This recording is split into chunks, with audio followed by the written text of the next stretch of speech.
Dozens of convicted criminals who should not be out on the streets have been mistakenly released early from New Mexico prisons. Today, the State Department of Corrections released information from the first phase of a massive audit of inmates. Over the past 2 years, 51 inmates were released early. News 13's Crystal Gutierrez is live at the Department of Corrections with the latest. Crystal?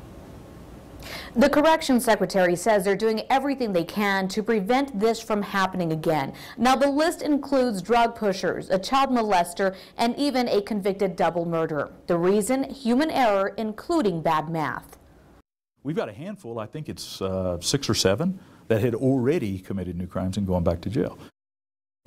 One of those is career criminal Don Gutierrez. He was released 2 years early. Months later, he was arrested for home burglary. Another high-risk inmate already back in custody, Dion Henderson, a convicted double murderer, released 4 years early. Prison officials picked him up days after discovering that error. Corrections Secretary Greg Marcantel says 12 high-risk inmates are on a list to be picked up soon. They would not release the names to make sure that they don't run. Human error is for the releases. However, there's a chance not all of the 51 inmates. We need to look at is how much time do they owe us? What's their criminal history look like? And how are they succeeding?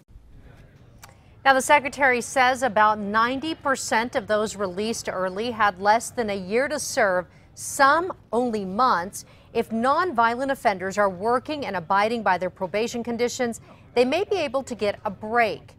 Now, the audit looked at nearly 7,000 inmates released from 2010 to 2012.